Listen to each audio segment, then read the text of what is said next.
Quando l'anarchia verrà, tutto il mondo sarà trasformato e nei governi sarà il ricordo d'infame passato, l'aborrito confinato.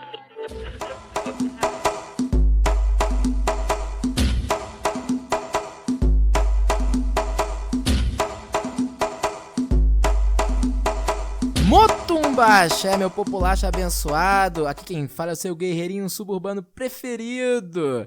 E hoje, especialmente, estou aqui acompanhada da maior fã viva daquela banda, cujo nome já me foi recomendado por meios jurídicos que eu não cite, né? Estou aqui com a Débora Deborista. E aí, minha querida? E aí, pessoal, tudo bem? Oi, Orlando. Pra quem não me conhece, sou a Débora Deborista, digamos assim. E pra mim é uma honra estar aqui de volta ao Benzina. Pra quem não sabe, ano passado eu participei do 6º episódio do antigo programa. Inclusive, aquela foi a primeira vez que eu participei de um podcast na vida. Eu achei muito, muito chique, muito memorável. Então eu tô aqui muito feliz de estar aqui novamente, porque em tempos tão difíceis e sombrios, né? Acho que nós devemos nos apegar aos amigos e a esses momentos de alegria do nosso cotidiano. Momentos de alegria como uma simples gravação de podcast entre pessoas queridas, ou grandes coisas como o retorno da banda Los Hermanos aos palcos, né? Foi um dia terrível para a humanidade. Mas felizmente não estamos aqui para celebrar a tragédia, né? Para falar desses momentos sombrios que no futuro serão apenas memórias. Momentos esses que no futuro, imagino que daqui umas 2 ou 3 gerações, as pessoas vão ser capazes de sorrir. Espero que meus netos sejam capazes de olhar para esse momento em que viram músicas como Ana Júlia, Cara Estranho, serem entoadas novamente e acharem graça disso. Falar assim, pô, ainda bem que superamos isso, né, minha querida? Esses hinos, né? Hinos de derrota, hinos de sofrimento, cantigas, devem ser tocados hoje em dia. Imagino que se fosse feita uma nova versão, né, do Inferno de Dante, certamente seria a trilha sonora do 6º ciclo do Inferno. Ai, que absurdo. Valeu, Narcisa Tamborideg. Mas estamos aqui hoje para comentar notícias esdrúxulas e, por meio dessas notícias, falar algo, caracterizar o momento em que vivemos, né? Escolhemos com cuidado e carinho 3 notícias que vamos tocar em aspectos como divulgação científica, necessidade de divulgação científica, sobre masculinidade tóxica e colonialismo, vejam só.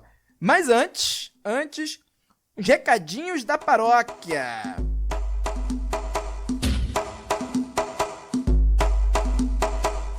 Então, povo leal, muitos de vocês já sabem, mas eu vou aproveitar esse espaço aqui para tocar no assunto. Hoje, dia 24 de julho, o Cristiano Barba publicou em suas redes sociais um anúncio onde ele comunica a sua saída do Benzina.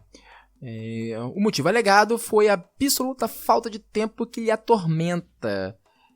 E assim, quem acompanha a vida do Barba sabe que o que falta na vida do sujeito é tempo, né? O Barba tem um trabalho com horário fixo, ele tem 2 filhas para cuidar, né? Ele tem teologia de boteco, ele tem o gole, ele tem o pausa. Enfim, o que não falta são atividades na vida dele. O que lhe falta são horas livres. Então ele chegou no momento em que ele viu que era necessário que ele diminuísse esse ritmo, até por conta da idade, né? Assim, eu falo isso, mas assim, a gente tem uma idade próxima um do outro, e a gente sabe que nessa altura da vida o que a gente não pode é dar mole, né? A gente tem que dar uma pausa para cuidar da sua própria saúde. Eu mesmo, há uns 2 meses atrás, eu tive que tirar uma pausa do antigo Benzina, né? Para poder cuidar de mim mesmo, pois estava faltando tempo. E assim, eu vou aproveitar esse momento também para fazer um grande agradecimento ao Cristiano, porque se não fosse por ele, eu não seria um podcaster. Eu já tinha participado de outros programas antes, já tinha, inclusive do próprio Teologia de Boteco, mas eu nunca tinha me ocorrido ter um programa para chamar de meu, né? E foi o Cristiano, né, o Barba, que me estimulou a começar a trabalhar com isso, de alguma forma. O Benzina, para quem não sabe, era uma piada, né, entre eu e o Barba, uma piada do Telegram, né, que a gente criou. E essa piada foi se transformando, cresceu, ganhou corpo, e esse é o programa que vocês escutam hoje, hein? Então deixar aqui, ó, meu agradecimento, meu abraço fraterno pro Barba, um desejo de axé pra ele, que meu pai Ogum lhe abençoe e lhe proteja. E a nossa amizade continua, a gente só não tá gravando mais junto. Basicamente é isso. Mas o Benzina e o Teologia de Boteco vão ser sempre programas parceiros. E o Anarcofino e o El Fodástico Barba vão continuar a ser amigos. É isso aí, galera. O programa vai seguir comigo e com a Stephanie, que também tá curtindo umas férias, vocês já sabem disso, mas daqui a uns 2 programas ela volta. Então, segue o baile. Abração.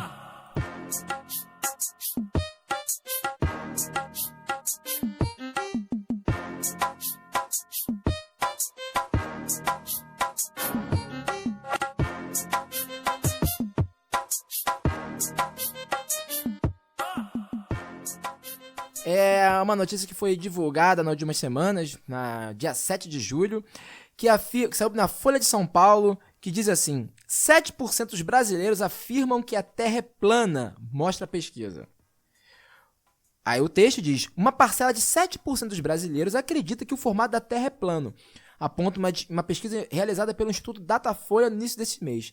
O levantamento contou com 2.806 entrevistados, maiores de 16 anos, 103 cidades, e tal, coisa e pão duro. Declararam crer que a Terra seja redonda 90% dos entrevistados. E o restante disse não saber de sua forma. A crença de que a Terra é plana se revelou inversamente proporcional à escolaridade. Enquanto 10% das pessoas deixaram a escola após o ensino fundamental defende o chamado terraplanismo, essa parcela diminui entre aqueles que estudaram e concluíram o ensino médio, para 6%, ou superior, 3%. Ou seja, 3% das pessoas que concluíram o ensino superior continuam defendendo que a Terra é plana. Isso provavelmente é aquele seu primo bolsominion, né? Mas, enfim, o ponto, né, que eu quero começar a levantar aqui no nosso debate, minha querida deborista, é que essa notícia, quando eu vi ela sendo divulgada, eu vi muita gente dizendo que ela é um resultado da falta de investimento na educação de base, que como se bastasse a gente investir em educação de base, investir em botar as pessoas na sala de aula, esse equívoco fosse desfeito. Contudo, quando a gente vai olhar para os dados e vai ver que 3% da população, né, que tem ensino superior defende a ideia, o tal do terraplanismo, a gente percebe que o buraco é mais embaixo, né? Porque assim, aí vem uma questão que para mim é fundamental. O fato da pessoa, sobretudo no modelo que nós vivemos, concluir o ensino de base, né, ou o ensino médio, ou o ensino superior, que é quase como uma coisa compulsória, né, a educação é compulsória, o nosso formato de educação é compulsório, ou seja, eu não estou dizendo que as pessoas não devem ir para a escola, eu estou dizendo que uma pessoa pode concluir todo o processo de ensino sem que ela tenha interesse por aquilo que ela está consumindo ali, né? Sobretudo que a gente sabe que, como hoje em dia o ensino é muito voltado para a decoreba, né, para a prova, para esses movimentos de realização individual, basta, de fato, que a pessoa decore, que a pessoa aprenda certos macetes, sem que ela saiba de fato, ela se interesse de fato por aquilo que está sendo lhe demonstrado. O que você acha disso? Então, eu acho esse período que a gente tá vivendo muito interessante, porque tô falando o que eu acho, né? Não vou me embasar intelectualmente nesse momento. Mas quando a gente tá na faculdade estudando história, né? Eu sou formada em história. Existem esses momentos de transição, né? Que quebram um paradigma, tipo, momentos em que as pessoas... O que eu tô fazendo aqui, meu Deus, o que tá acontecendo? Eu acho que a gente tá vivendo um desses momentos, assim. Então, acho que é muito interessante estarmos vivendo, mas também é um pouco sofrido, porque a gente acaba vendo essas coisas do tipo, a Terra é plana, coisas que já eram certas, né? Essas coisas, enfim, imutáveis, aparecem pessoas questionando sobre isso. Mas, enfim, eu já dei aula, né? Não sou professor, não exerço, né, a licenciatura. Mas o que eu tenho pensado muito, assim, como professora não atuante, é que a gente precisa... Professora não atuante é uma categoria maravilhosa para falar do desempregado. Não, que é uma pessoa ideal para falar sobre educação, a pessoa que se formou e não gosta de dar aula, né? Que não quer dar aula. Mas, enfim, eu acho que a gente tem que repensar muito esse modelo de educação, né? Quer dizer, a escola básica não tá boa, antigamente era melhor. Sim, mas quem é que tava na escola antigamente? Sabe? Parece que assim, há 60 anos atrás todo mundo tava na escola, todo mundo tava perfeito na escola, não era bem assim, né?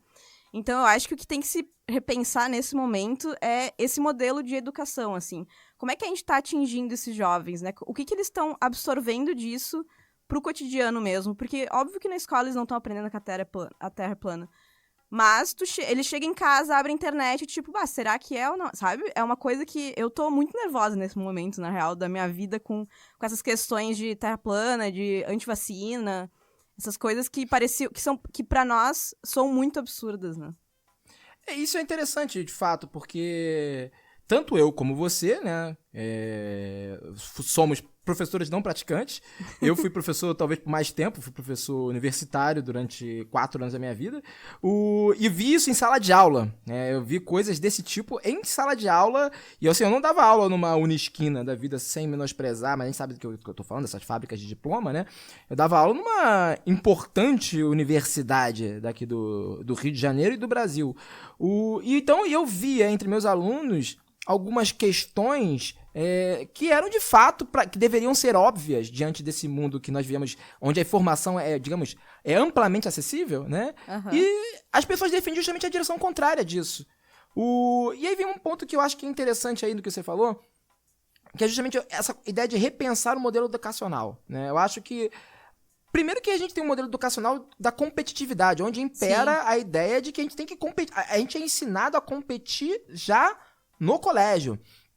E essa ideia de competição individualista, que é o cerne do capitalismo, né? Ela já molda indivíduos que... Imagina pessoas que não querem competir, né? Sim. Pessoas que não querem, sabe, participar dessa corrida. Elas já perdem interesse pela roda, né? Interesse por essa guerra interna que já começa nas educações de base, blá, blá, blá, blá, blá. Quando, por exemplo, se a gente fosse investir, talvez, num modelo mais coletivista de produção de conhecimento, no qual os alunos não seriam avaliados, né? Ou, na verdade, a avaliação, se tivesse que haver alguma, seria, de fato, a capacidade desses alunos de se engajar e de se interessar, né, numa produção de conhecimento. Acho que talvez esse efeito seria diferenciado. E aí vem um outro ponto, né? Porque aí a gente, como você mesma disse, a gente vive nesse sistema individualista, que de certa maneira é feito para não produzir interesse das pessoas pelo conhecimento, que é um efeito inverso. Mas, e justamente esse sistema que não está passando esse conteúdo para as crianças, ou para os adolescentes ou para os adultos. Eles estão consumindo isso por outras vias. Sim. Vias estas que são capazes de lhes interessar de uma maneira mais ativa.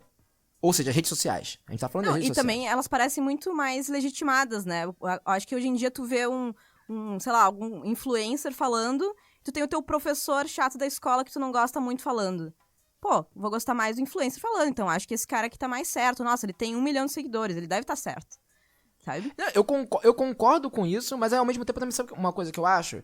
Porque essa ideia de uma participação nas redes sociais, né, da ideia de que você tem uma voz ativa, ao contrário do nosso modelo de ensino, no qual os alunos não têm uma voz ativa, ele gera uma capacidade maior de interesse do que o modelo tradicional de ensino. Sim. Né? Eu não tô dizendo que as pessoas têm que aprender, vamos dar YouTube para as pessoas aprenderem. Eu tô dizendo que o YouTube, ou sei lá, o Twitter, ou o Facebook, ou um podcast, tem uma necessidade, uma capacidade de interessar, ou seja, no sentido de pôr uma diferença para os indivíduos, que o modelo tradicional de ensino, amplamente baseado numa figura de poder, que seria o professor, né, não é mais capaz de produzir, né? É uma dinâmica e uma didática muito diferente, né? Mas eu tava pensando que tem 2 momentos na universidade que eu vivi, assim, que me fez refletir sobre essa questão da Terra plana, por exemplo. Que o primeiro foi quando a gente tava conversando com os colegas e tal, e alguém falou, se o teu aluno falasse isso, tipo, professor, eu acho que a Terra é plana, o que tu acha? A primeira coisa que eu pensei foi dizer, não, é mentira, não é isso. Mas eu não sabia, eu não conseguia nem, tipo, formar uma resposta adequada pra essa criança entender, sabe? E isso me pegou, tipo, eu não tô preparada pra um comentário desse, que pra mim é tão absurdo que não passa pelo meu filtro de, tipo, vou explicar didaticamente a verdade, sei lá, uma verdade que, sei lá, que existe, sabe? Uma coisa meio assim. E a segunda foi durante uma aula de licenciatura de história, né, na aula, enfim, de educação, o professor perguntou por que a gente tava fazendo o curso, por que a gente escolheu história, né, sendo que a gente já sabia que não ia ser rico, que não ia ganhar, enfim... Não é uma profissão muito que as pessoas escolhem para serem milionárias. E aí... Rico já é um exagero. É. Assim, você vai ter dificuldade de pagar a Tu conta. vai conseguir um emprego, né? Agora já tá nesse nível, assim. Você vai virar podcaster depois, né? Agora é a minha realidade. Mas enfim... Ou coach. E aí ele perguntou e a gente começou, tipo, porque é importante, porque precisa na escola, porque... Aí quando eu já tava num nível, tipo, porque cai no vestibular. História importante, cai no vestibular. Já tava assim, e a gente falou por minutos, e ele falou, tipo, ninguém falou que tá aqui por prazer. Tipo, porque, sabe? Porque é um conhecimento que nos dá prazer estudar, porque, sabe, é uma coisa, uma satisfação interior do ser humano, assim. E aí eu fiquei muito chocada, porque ninguém pensou isso, sabe? E isso é tão importante, é tão motivador no nosso cotidiano, né? E o tanto que nos falta isso pra ver mais alegria na vida também, né? Pra ter, sei lá, de forma geral, assim. Tudo se passa como se todas as nossas escolhas só fossem possíveis se fossem feitas tendo em vista o mercado editorial, Exatamente. né? Ó a cachorra. Olha a cachorra. Você escutou a cachorra? Uhum. Oi, Tupi, tudo bem? Tá bom, Tupi. Agora desce. Aqui é o colo do pai. Mas enfim, voltando, antes da interrupção da minha querida Tupi, fica quietinha aí, por favor. Mas é realmente isso, é como se todos os aspectos da vida fossem hoje em dia determinados pelas nossas escolhas profissionais, ou seja, a nossa capacidade de nos tornarmos sujeitos produtivos para esse grande esquema, para esse grande sistema, né? Inclusive, isso cai naquela grande questão que as pessoas perguntam para sua profissão, né? Imagina eu tô, sei lá, já tem 4 anos que eu defendi meu doutorado, 5 anos que eu defendi meu doutorado, e até hoje tem pessoas que me perguntam, mas pergunta sobre o que eu escrevi, ou seja, eu escrevi uma tese sobre filosofia política indígena, e eu pergunto, pra que serve isso? Eu falei, como assim? Tipo, não dá pra botar um homem na lua com isso. Sabe? Geralmente, dá pra vender isso no supermercado? Não dá, bicho. Assim, é como se o valor da sua pesquisa, o valor do conhecimento, do pensamento, ele tivesse que ser aferido dentro de uma matriz de pensamento totalmente forjada pela ideia de que tudo tem que ser um bem de consumo, né? Ou pode ser transformado em bem de consumo. Eu penso muito, uma coisa que me incomoda um pouco é quando a gente fala, e aí, tipo assim, a gente define quem tu é. Primeira coisa que a gente faz quando adulto, fala a profissão. Tipo, eu sou historiadora. Tipo, cara, como, sabe, eu fico muito, eu não sou só isso, eu sou parte da minha vida, sim, é essa minha profissão, mas sou muitas outras pessoas, tipo, uma pessoa muito mais complexa que isso, com outros gostos e, sei lá, não gosto de outras coisas, sabe? Umas coisas que eu fico pensando por que a gente sempre coloca a nossa profissão como uma definição do nosso eu, assim. É porque é justamente isso, né? Dentro desse mundo que a vida ela é reduzida à sua potência produtiva, a vida é reduzida à sua potência de produção, né? A potência produtiva do sujeito. Todos os nossos aspectos serão medidos por conta disso, né? Todos eles. Independente, assim, inclusive até as pulsões sexuais são medidas pela nossa capacidade produtiva e reprodutiva, né? Sim.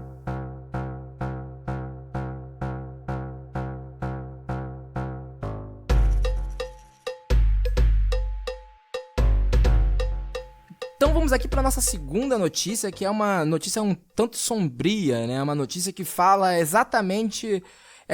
quase uma consequência da primeira. Se a primeira fala da falta de interesse de uma parcela considerada da população por aquilo que não é considerado produtivo, na verdade, sim, a falta de interesse da população diante da ciência, né? Vamos colocar assim. Essa segunda fala exatamente desse grande esquema, né? No qual tudo é avaliado segundo sua produtividade, seu valor.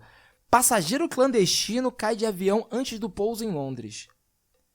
Homem saiu do Quênia e teria viajado em compartimento de trem de pouso, onde a polícia acredita que ele tenha morrido. Queda foi no jardim de uma casa perto de homem que tomava sol. Olha isso. Um suposto passageiro clandestino caiu de um avião da Kenya Airways, que sobrevoava o sudoeste de Londres nesse domingo. A polícia acredita que ele tenha morrido enquanto viajava em um compartimento do trem de pouso da aeronave, que partiu de Nairobi, capital do Quênia, para um voo de quase 9 horas. Caraca, olha isso, cara. A queda ocorreu no jardim de uma casa. Um homem pegava sol no jardim no momento do acidente, de acordo com vizinhos. Aí tem uma citação. Ele foi muito sortudo por não ser atingido e morto. O impacto destruiu o corpo.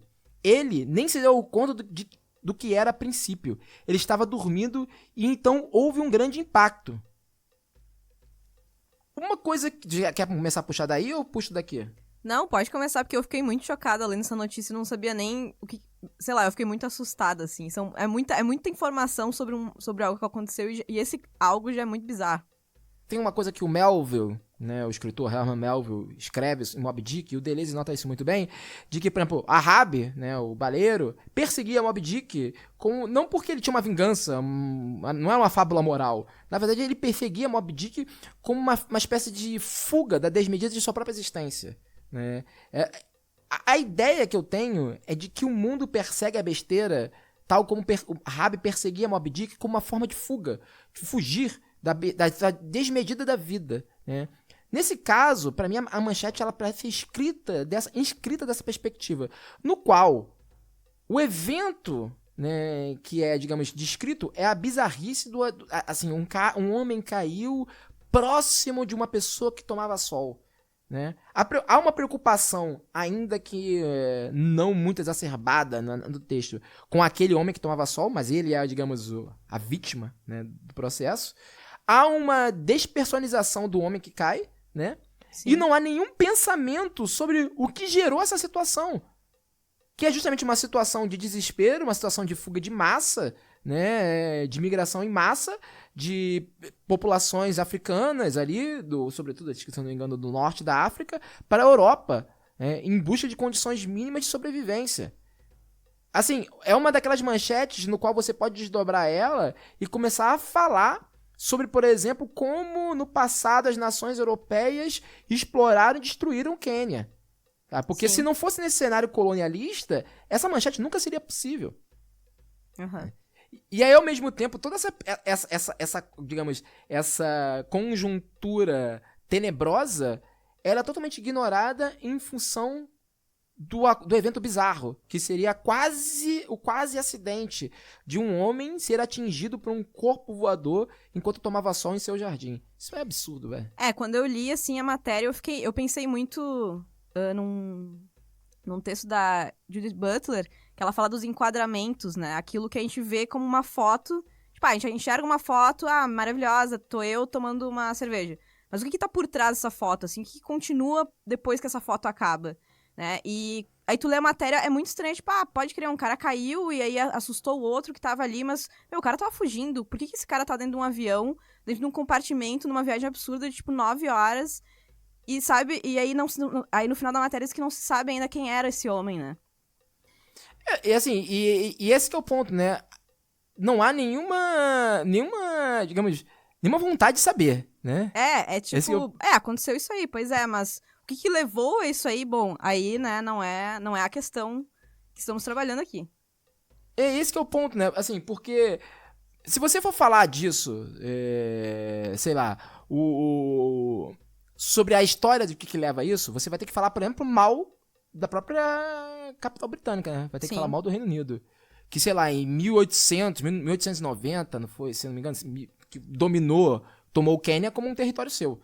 Né? Tipo, a maneira como ele, por exemplo, governou o local, como foi feita a decolonização do local e como até hoje o local é utilizado por potências europeias, né? Você vai ter que falar disso.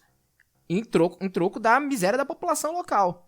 E aí que vem uma questão fundamental, né? Porque é sempre interessante pensar como a Europa, no geral, ela é vendida, ela é pensada como uma capital, como assim, um mundo desenvolvido, né? Só que o desenvolvimento europeu, ele foi feito e continua sendo feito, a manutenção dele se dá prioritariamente pelas violências que foram cometidas no passado e que continuam sendo cometidas sobre outros povos, né? E aí assim, pra mim, talvez o evento mágico, no sentido o evento quase extraordinário da notícia, é o momento em que essa miséria das antigas colônias britânicas, de algum motivo quase se encontra com a vida suburbana, no sentido suburbano que tem lá naqueles lugares, de um homem tomando sol no seu jardim. Saca? Tipo, é como se esse homem fosse forçado de uma maneira extremamente, quase um realismo extremo poético, né? Tipo, aquela coisa surreal, no qual o homem, a miséria que aquela existência dele causa no mundo, literalmente cai dos céus ao seu lado. Né? Essa matéria parece que ela é muito anacrônica, assim, parece que ela não faz sentido, porque tu tem ao mesmo tempo uma visão ali, uma parte dessa matéria meio meio, né? Mas enfim, com raças coloniais, assim, tipo, uma situação absurda da miséria humana, assim, de uma coisa horrível que se estende há muito tempo, versus um outro cenário de um cara provavelmente de bem com a vida, tipo assim, né, com uma estabilidade na Inglaterra, vivendo sua vida, e esses dois mundos se chocam, né? E isso e eu sempre penso nisso, assim, tipo, agora a gente tá aqui vivendo nossa vidinha, e do outro lado do mundo tá acontecendo uma migração, tipo, a maior migração em massa, uma das maiores migrações em massa que já aconteceu na história da humanidade, tá ligado? Mas continua, não, é fala isso, aí. assim, é muito chocante a gente parar pra pensar e pensar como é que daqui 100 anos esse momento histórico vai ser avaliado, sabe? Esse vício de historiador é uma coisa bem típica, né? Assim, eu sempre penso, assim, É porque, de fato, quando você vai olhar, por exemplo, essa fuga em massa do que acontece, inclusive por motivos climáticos, né? Assim, o ponto de que as mudanças climáticas elas estão sendo sentidas prioritariamente e principalmente, né, em regiões, digamos, por exemplo, sei lá, uma mudança climática para mim agora, nesse momento, muito mais sutil, ela não me afeta tanto, a não ser em casos extremos, como chuvas e coisas do tipo, do que, por exemplo, a pessoas que vivem diretamente, por exemplo, de lavoura, né, de acesso à água, ao aumento do período de seca, né? Então, são essas pessoas que são primárias, são as vítimas primárias dessas mudanças. Assim, o Quênia, uma parcela considerável das migrações do Quênia já é considerada fuga climática. As pessoas estão fugindo, né, por conta do aumento da desertificação, da diminuição do acesso à água. Então, essas pessoas estão indo parar na Europa justamente por conta das emissões de CO2 das potências europeias, China e Índia, né? E aí que vem o ponto, né, cara? Tipo assim, a vida daquele sujeito que tá ali se aproveitando do sol, olha só, que a coisa se torna ainda mais mágica, irônica, pensar nisso. O sujeito tá ali se aproveitando o sol, a temperatura do sol que deixa ele bronzeado é a mesma que tá destruindo, né? É verdade. Nossa, não tinha pensado nisso. Não tinha chegado nesse ponto. Essa foi complexa. Porque é exatamente isso, né? Tipo, o clima que bronzeia esse sujeito e deixa a existência dele confortável é o mesmo que tá destruindo a vida dessas outras pessoas. Sim. E aí, nesse momento, literalmente cai um sujeito do céu que, de alguma forma, não tô implicando aqui uma mensagem divina, não tô querendo dizer isso. Mas eu tô dizendo que como há uma mensagem ali que a gente pode codificar e que aí tu vai ver na reportagem, essa mensagem é totalmente destruída em função da bizarrice do evento e da preocupação, veja só, com o sujeito que estava tomando sol, que quase foi afetado, quase, né? Sim. E aí vem um outro ponto também, só para finalizar isso, como justamente as identidades dos sujeitos são trabalhadas, né? Porque, por um lado, você tem o queniano, cuja identidade é ignorada e nem se pretende que seja descoberta, né? O sujeito que foi quase afetado pela queda, ele tem sua privacidade, veja só, respeitada por respeito. Assim, ele é um cidadão de classe média, logo ele não ia ficar legal que ele fosse exposto, enfim, até porque isso talvez pudesse gerar nele algum desconforto com relação ao valor de sua propriedade, né? Tipo, ele não ia poder vender a casa casas onde morreram pessoas, são sempre casas que perdem valor. Então, assim, é interessante pensar como o anonimato desses sujeitos na reportagem tem dois pesos. Se no primeiro lado do queniano, o anonimato do queniano é um anonimato do tipo muito próximo daquele anonimato das vítimas, né, das ações policiais nas favelas, é um anonimato, enfim, porque ninguém se importa nesse sentido, né? Tipo, digamos, a massa de brancos citadinos pouco se importa com essas pessoas, então são sempre meliantes, pessoas que morreram, nunca são sujeitos. E o sujeito, que para essas pessoas é o cidadão de classe média, a sua privacidade é respeitada no sentido de que não cause danos a ele ou ao evento, o sinistro, né? Sim, foi muito bem, assim, nessa comparação, porque a mídia, ela trata os sujeitos de outras formas, né? Ela vai construindo também personagens e vai replicando eles, né, de acordo com a matéria que tá aí. E esse é um exemplo bem, bem latente, assim. Pois é, você quer acrescentar mais alguma coisa sobre esse sinistro? Não, esse eu passo, esse eu achei bem... É muita problematização que dá pra fazer em cima dessa matéria aí. Daria pra escrever uma tese de doutorado completa, né, cara? Sério mesmo, né? Daria. Assim, as pessoas às vezes não entendem muito bem por que a gente aqui no Benzina se foca nessas notícias bizarras, né? Supostamente bizarras.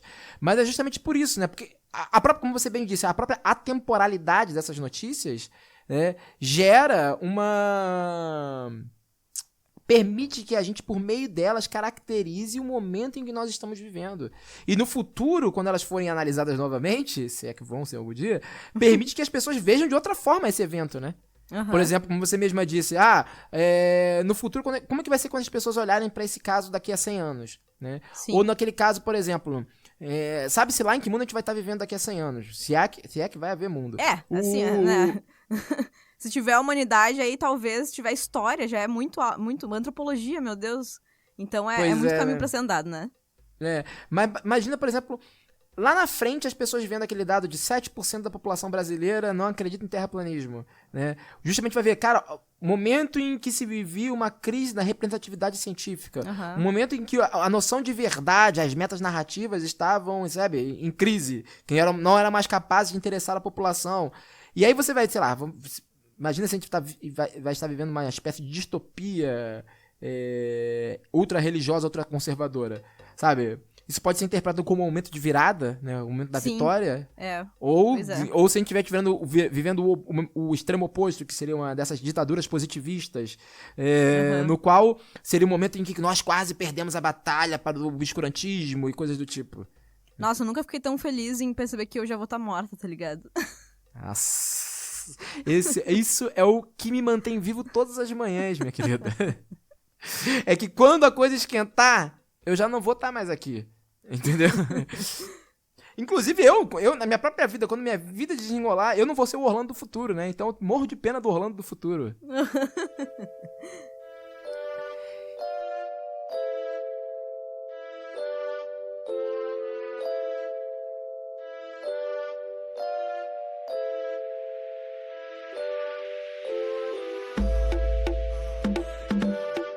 Então é isso, minha querida. Vamos agora para a terceira e última notícia. E essa notícia, como é uma certa tradição aqui, né, no Benzina, é supostamente uma notícia mais leve.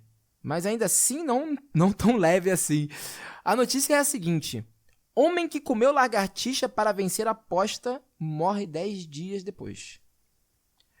Um homem de 34 anos que comeu uma lagartixa para vencer uma aposta morreu 10 dias depois após contrair infecção por salmonela. O caso ocorreu na festa de Natal do ano passado, mas só agora foi noticiado. David Dowell tinha 3 filhos e morava em Brisbane, Austrália. A família decidiu expor o caso como um alerta. Hannah Dowell, irmã da vítima, disse que David foi apodrecendo de dentro para fora. Nossa, essa imagem é tenebrosa. No dia seguinte à aposta, David acordou se sentindo mal, mas atribuiu seu estado à ressaca. Os sintomas pioraram e após vomitar uma coisa verde, ele foi levado à emergência de um hospital próximo. O quadro se agravou nos dias seguintes e David não respondeu a nenhum tratamento. Ele era um grande cara e os filhos perderam o melhor pai do mundo. A salmonela é um tipo de bactéria que pode ser ingerida através do consumo de alimentos contaminados com fezes animais e que pode acontecer se comer um ovo mal cozido ou quando não se lava as mãos antes de cozinhar. A infecção intestinal causada pela salmonela é forte e perigosa e pode se espalhar rapidamente para outros órgãos, causando a febre tifoide, que pode levar à morte. Eita, cara. Só antes de a gente começar o nosso comentário, uma coisa que na minha infância, eu sempre tive a ideia, porque existia todo o medo da salmonela, né? Enfim, o ciclo de gerir alimentos. A ideia de que a salmonela tinha alguma coisa a ver com salamandra. Uma coisa bizarra na minha cabeça, assim. Sabe aquelas associações infantis pueris, sabe? Já tava vendo o futuro desse senhor, né? A única pessoa que preveu que seria possível. Pois é. E aí, vai lá, quer comentar? Você que já sofreu de salmonela, né? Pois é, essa matéria, né, que é pra ser um pouco mais engraçada, assim, pra mim foi muito pesada, porque eu já tive salmonela. Quer dizer, eu não cheguei a fazer o exame pra comprovar, porque quando eu tive salmonela, eu tava no meio do deserto do Atacama. Então, foi só na raça, assim, só, né, enfim, aconteceram aquelas coisas que a salmonela produz, né. Mas, enfim, então eu fiquei muito chateada, porque eu já passei por isso, assim, e é tenebroso, é horrível. Esse negócio de apodrecer por dentro, eu acho que o dele era mais real, né. Mas a sensação é meio essa.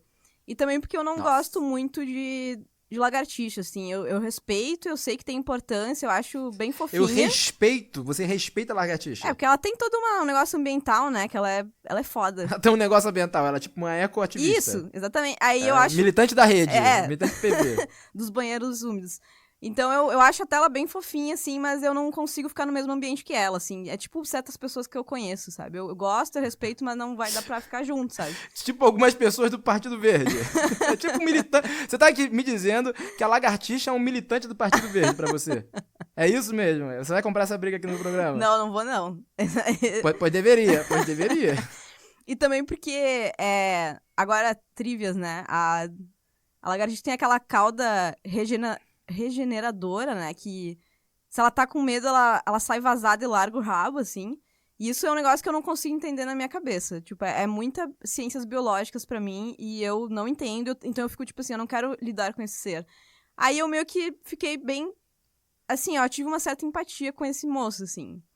Ainda mais que ele tava bêbado, então eu fiquei, putz... Você comeria uma lagartixa? Ah, eu não sei, assim, eu não vou dizer que... A pessoa, não, eu não... Desta água não beberei.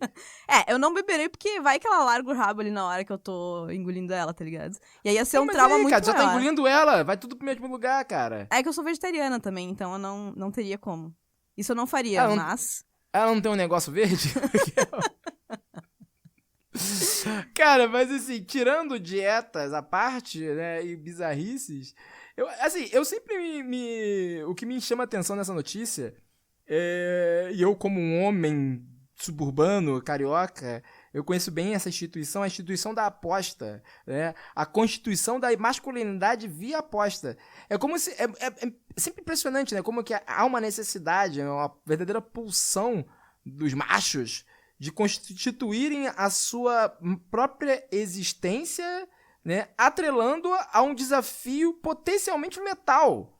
Saca? Tipo, duvido tu pular dessa pedra aqui, 20 metros, com um cordão uma coisa de corda elástica lá embaixo, saca? Tipo, se tu não pular, tu é viado. Eu falei, porra, mas como assim, cara? Tipo, se eu não pular, tipo, sabe, vai mudar minha identificação, minha orientação sexual, porque eu não quero cometer potencialmente suicídio, saca? Isso pra mim sempre foi isso pra mim, na infância, sempre foi uma questão muito interessante, né? Porque tem essa coisa do... A suposta falta de coragem, que a gente tem que entender como um movimento necessário de autopreservação do ser, né? Ela é interpretada nos termos de uma feminilização, né, do sujeito. E logo aquilo que é como feminino logo é automaticamente interpretado como menor, né? Menos fraqueza, importante. Exato. Isso me intriga muito. Porque assim, essa não é só essa notícia que eu já vi sujeitos que se matam, que morrem potencialmente por apostas. Qualquer dia, se você entrar no YouTube, você vai ver várias pessoas que tacam fogo em si mesmas só por causa de um duvido. Saca? Tipo, duvido que tu é idiota o suficiente pra tacar fogo em si mesmo, vai se fuder tua vida. Não, cara, sou homem, pô. Não há nenhuma ação boa que vem depois do duvido. Não, assim, sei lá, né, cara? Tipo, esse duvido, duvido se tu é homem, saca? Tipo, duvido se tu é homem. Como assim, duvido se tu é homem? Como a masculinidade, ela é frágil nesse nível, ao ponto de que ela tem que se constituir no extremo da prática, né? No extremo radical da prática. Ou seja, assim, eu tenho que estar continuamente desafiando a minha vida para que eu seja considerado por outros homens como um homem de verdade. Assim, eu lembro de ser adolescente e ver, assim, os guris apostando esse tipo de coisa, e eu lembro que na minha fraca feminilidade eu pensava, meu Deus, coisa retardada, não é possível. Não é possível. Pois é, assim, é impressionante como essa necessidade ela é meramente intestina, né? Assim, a constituição dos homens enquanto homens, ela é muito um movimento dos próprios homens. Sim. Saca? Tipo, não há nenhum outro mecanismo exterior do tipo, olha, se vocês... E há uma crença interna, né, entre esses homens de que eles têm que ser macho pra caralho pra poder, sabe, ter uma mulher. Na verdade, assim, no fim das contas, não estão interessados nisso. Essa é só uma explicação segunda. Eles estão interessados em impressionar os outros homens. Saca? Eles estão impressionados, tipo assim... Em aparecer para os outros homens. Esse que é o ponto, né? O que é o cara que fica queimando pneu com o carro? Empinando moto. pra mim, isso é a definição, assim. Tu já viu uma mulher empinando moto? Queimando pneu? Fazendo racha? Não. Assim, se Não, até tiver, deve é a ter, exceção até deve que... ter, né? Não, mas deve ter, mas se tiver, é a exceção que confirma a regra, né? É. Tipo, o ponto, assim, que estatisticamente, essas mulheres são minorias, né? Tipo, estatisticamente, tem aqueles gifs, né? Por que as mulheres vivem mais? É por causa disso, né? E aí tem outra questão, pode parecer besteira, mas não é. Porque, por exemplo, os homens só vão procurar ajuda médica quando já tá num estágio difícil das doenças, né? O cara sente uma dor, aquilo, sei lá o quê, o cara não vai procurar um médico, saca? Porque ele não é fresco. É assim, há uma pulsão interna dele, eu digo isso porque meu pai é assim, por exemplo, né? Aham. Tipo, meu pai só vai procurar o médico quando tá saindo sangue no olho dele, saca? Tipo, Sim. não, tá saindo com uma dor de cabeça. Não, isso aí eu não sou fresco, porra, não sou fresco. Bicho, sabe? Aí quando o cara vai procurar o médico de fato, a coisa já tá no estágio muito desenvolvido. Não tem como ser, sabe? Tipo, não tem como ser revertido. Tem uma amiga minha, médica, que ela fala uma coisa que... O que é o considerado saúde, né? Saúde é Sim. você tá apto ao trabalho, por exemplo. Muita gente acha que é isso. Eu tô com saúde, eu posso trabalhar, saca? E aí tu vai ver, assim, que o critério de muitos homens pra estar com saúde, é muito comum que os homens trabalhem ignorando pequenas doenças, né? Sabe? Porque se ele parar de trabalhar, porque se ele se render à doença, é como se fosse uma derrota da sua própria masculinidade.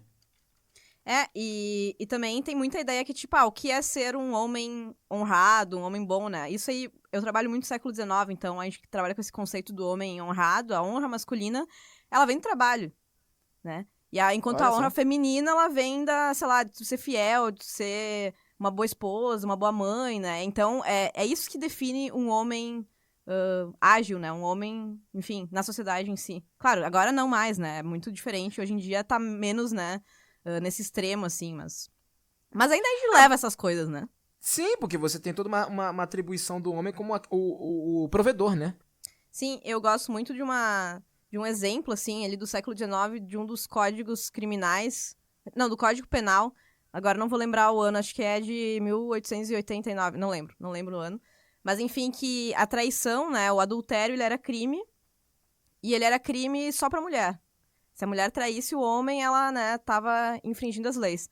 Agora, pro homem não era crime, porém, se ele sustentasse a amante, ou seja, se ele tivesse uma outra família, assim, que ele tivesse que prover outra família, então pra ele era crime.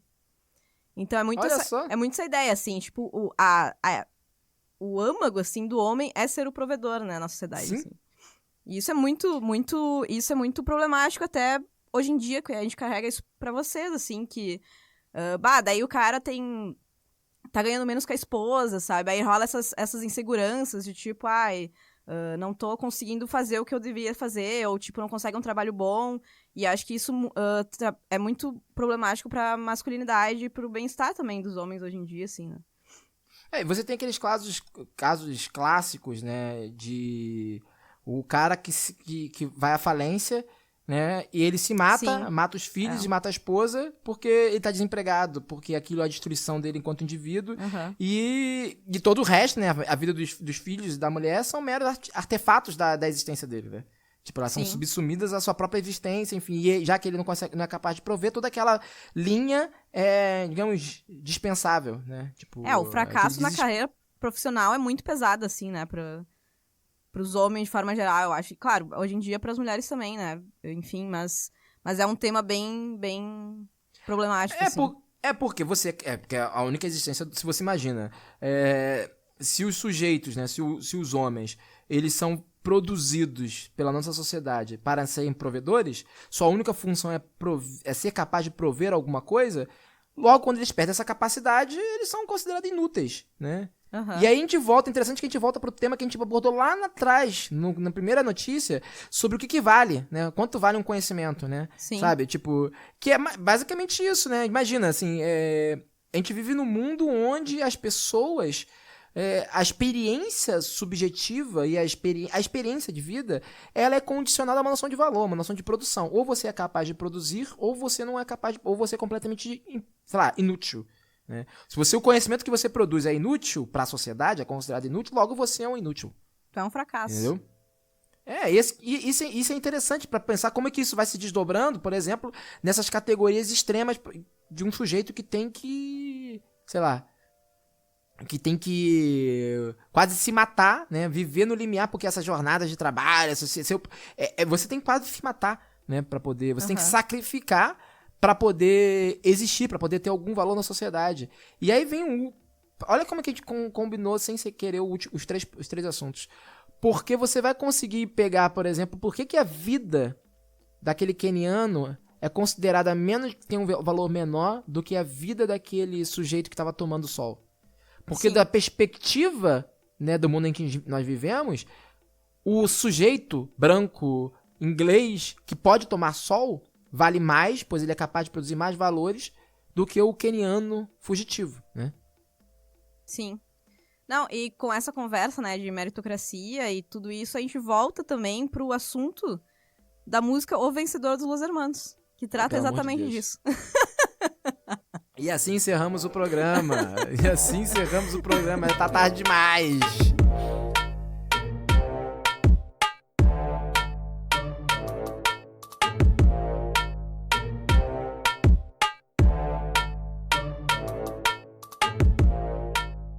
Curtiu o papo?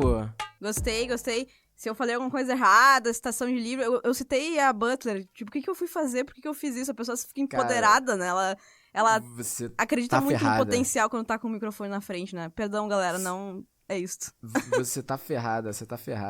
Mas, seguinte, a gente tem uma pequena tradição aqui no nosso programa, agora, na tradição de 2 programas, na qual nós indicamos obras para os nossos ouvintes, livros, enfim, que possam ajudar a contribuir no debate em temas que a gente abordou muito rapidamente, né, ao longo da leitura de notícias. Eu vou começar e depois você puxa daí e aproveita para dar seus recadinhos, tá ok? Beleza. Eu vou começar. O livro que eu queria indicar se chama A Invenção das Ciências Modernas, saiu pela editora 34 aqui no Brasil, e é um livro de uma autora que já foi muito citada nesse programa, que é a Isabelle Stengers, uma filósofa belga da qual eu sou um grande apreciador, posso dizer até que eu sou fã do trabalho dela. Nesse livro, entre outras coisas, quando ela vai falar, por exemplo, da emergência da ciência, de como, por exemplo, a ideia de ciência vence o debate com outros saberes, especialmente no campo da medicina, né? E de que como isso, sei lá, no último século vem sendo de alguma maneira ameaçada com o movimento da antivacinação e tudo mais, ela vai tocar num ponto específico que é sobre a ideia de gerar interesse, de como a ciência foi capaz de interessar a sociedade, ou seja, os indivíduos que a compõem, né? E produzir uma diferença em suas vidas. Isso que é o papel da ciência, ou seja, produção de interesse, né, nas pessoas, ou seja, amplificação, desdobramento de mundos. E aí é interessante para pensar numa tarefa que eu me proponho hoje em dia, que é a ideia de divulgação científica, né? É pensar como a divulgação científica como um dispositivo de produção de interesse pela ciência. Não apenas pelos seus resultados, porque muito dessa falta de interesse das pessoas pela ciência se dá justamente pela essa via de mão única, que é passar os seus resultados para as pessoas, como na escola, né? A pessoa simplesmente explica, ó, física é isso. Pronto. Não é passar o resultado para as pessoas e falar, ó, se vocês não aceitam isso, vocês são ignorantes. Muito pelo contrário, é ser capaz de interessar as pessoas. Como é que a gente pode interessar as pessoas por aquilo que nós estamos produzindo nos laboratórios, em sala de aula, lendo nossos livros, com nossas pesquisas de campo, você lá com seus arquivos empoeirados que me dão rinite só de pensar. Agora, sua vez, minha querida, vai lá. Então, eu vou indicar 2 livros. O primeiro é o Quadros de Guerra, Quando a Vida é Passível de Luto, né? Que acho que conversa muito bem com a segunda notícia que a gente discutiu aqui. Ele é da Judith Butler. Então, se eu não citei ela certo, vocês leiam o livro aí, tenham suas próprias conclusões, né? Aprofundem o conhecimento. E ele é bem legal porque ele trabalha sobre o poder sobre os corpos, assim, sobre esses significados e tal.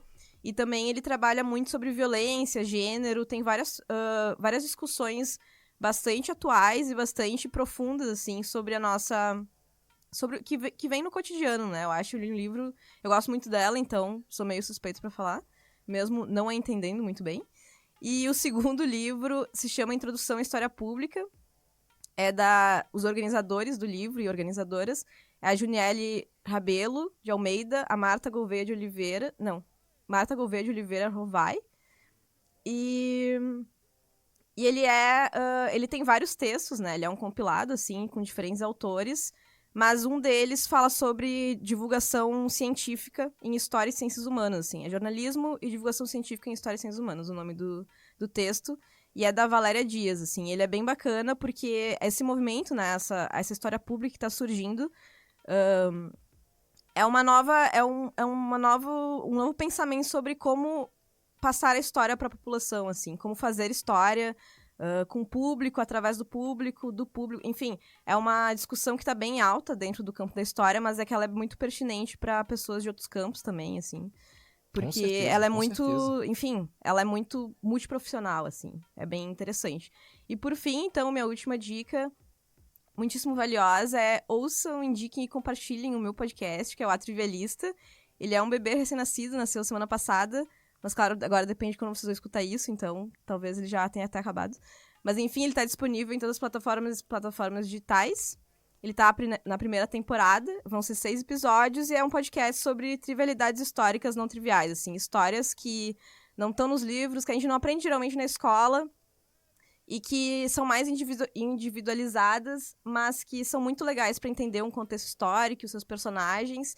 E também são histórias que a gente ainda ouve falar, às vezes a gente escuta, falar na mesa de bar, então eu acho que... eu vou dizer que eu acho que é um podcast muito legal, porque eu acho mesmo que foi o que fiz. Mas acho bem interessante, então, se vocês quiserem, assim, uma nova dica além do Benzina, escutem o Atrivialista, ele tem um perfil no Twitter, e a produtora dele é a Half Def, e quem gravou ele foi o Corre Lab. Só lembrando que você só está participando desse programa por conta de um processo jurídico que eu perdi contra você por calúnia de difamação. Uhum. Então você exigiu o direito de resposta. Então estamos fingindo aqui que eu estou divulgando seu podcast na amizade. Porém, eu estou sendo obrigado ou vou pagar uma multa que eu não tenho dinheiro para isso. Os nossos podcasts, eles saem no mesmo dia, então a gente é concorrente. Somos concorrentes. Muito não ativos. escutem o Trivialista. Não escutem o Trivialista. Não escutem. Não, muito pelo contrário. Falando sério agora, eu acho que esse tipo de movimento que você faz, e sem pagação de pau desnecessária, é fundamental no sentido de que justamente está se debatendo com o público, assim, primeiro que é uma pessoa que tem formação na área, né, tipo, você faz mestrado, está terminando seu mestrado em História agora, você tem uma formação na área e está discutindo história, microhistória para o grande público, público mais amplo, né, porque no geral, programas que se propõem a falar sobre história ou coisas do tipo, infelizmente, na maior parte do tempo se resume a uma mera associação de curiosidades sem entender que há toda uma metodologia na exposição da narrativa, né.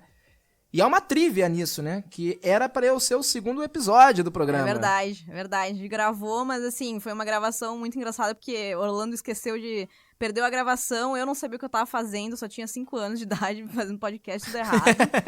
Mas foi ótimo, assim, a gente foi aprendendo errando, né? Exatamente, nós vamos fazer. Vamos gravar uma nova participação. Se tiver uma segunda temporada, pode me chamar aqui. Se as pessoas ouvirem, mandarem pros seus amigos, né? E patrocinarem né, meu podcast, terá uma segunda temporada. Então, escutem. Escutem a Trivialista.